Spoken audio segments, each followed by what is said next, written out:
All night and into today, rescue workers still looking for bodies in what's left of the Amstor shopping centre in Kremmenchuk. 18 people are confirmed dead, but authorities have said they don't expect to find anyone else alive in the rubble. And 36 people are still unaccounted for. Russia says the shopping centre wasn't the target and was empty anyway. Tell that to the people lined up at a nearby hotel registering the names of the missing.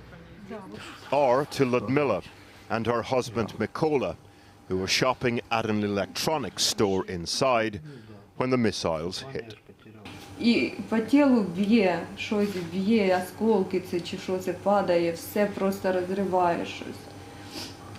І потім приземляєшся і, не знаю, може без сознання, може сознання, я навіть не поняла нічого. Я відкриваю глаза і тут дві якісь плити, типа людей, мужчин, да, обгорівших, 4, женщина. оборвані, в крові повністю, там дівчинка якась падала, ми її піднімали, виносили, тягнули ту дівчинку, вона падала, сознання теряла. Це вже не важливо, важливо, що це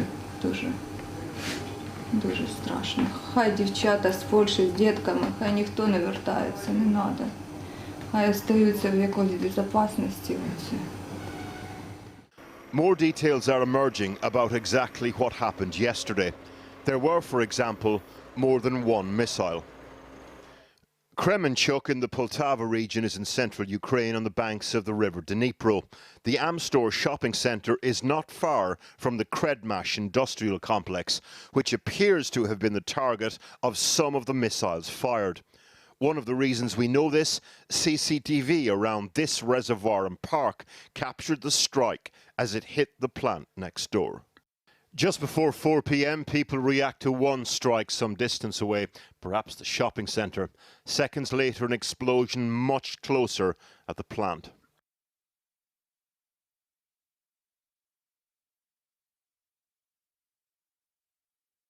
Same strike, different angle.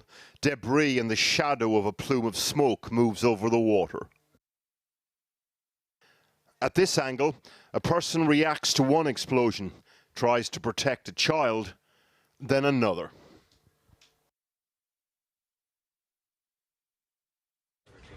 This is the destroyed plant next door. Russia's foreign minister said today that the target was Western-supplied weapons in storage depots beside the shopping centre, which in turn caught fire. Министерство обороны России очень четко и понятно разъяснило, что на самом деле произошло.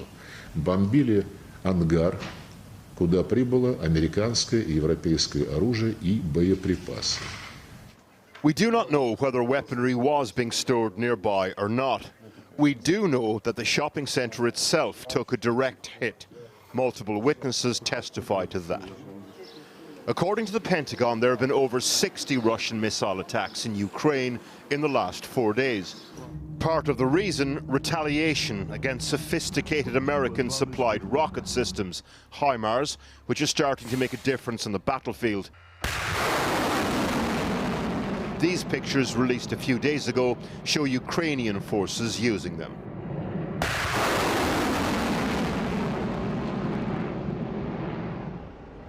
And so to the NATO summit in Madrid today, a reinvigorated alliance standing squarely behind Ukraine, but at the same time mindful of where the line is between projecting strength and sparking a broader conflagration. Well, as Porrick said there, NATO leaders are gathering in Madrid for a summit which will be completely dominated by how to respond to the Russian threat and to approve plans to massively increase the number of troops on high alert. Our Europe editor, Matt Fry, is there. Matt. Well, Kathy, in order to understand how much the world has changed, I took a look at the communique from the last NATO summit in Brussels a year ago, and top of the item was deepen political understanding. It's a bit like the Neighbourhood Watch getting together a year ago to say we need some new picket fences, maybe a new guard dog, possibly a new alarm system. This time round, it's basically tool up and get ready to fight. So there are the 300,000 troops that you mentioned in your introduction, which will be based which would be permanently ready for some kind of battle, presumably with Russia, at some stage, should it come to that. The Baltic states want most of them to be based in the Baltic states, so they are there as a wall, a military wall against any Russian threat. Other countries, including the UK, I'm told, but also Germany and France, would like them to be based in the home countries, to be more kind of flexible, to be training in those home countries, and then to be deployed at very short notice should they have to be deployed. But of course there are other issues as well. There's what to do about China. They're going to talk about China. They're going to talk about Islamic terrorism. They're going to talk about the insecurity unleashed by climate change. And then very immediately, to kick off this summit, being discussed in a room right underneath where I'm standing now, is what Turkey should do about Sweden and Finland. Now, they've said until now, actually, that they would block their candidacy for NATO, which, of course, is one of the most positive achievements of this war so far on the diplomatic front for the anti-Russian side.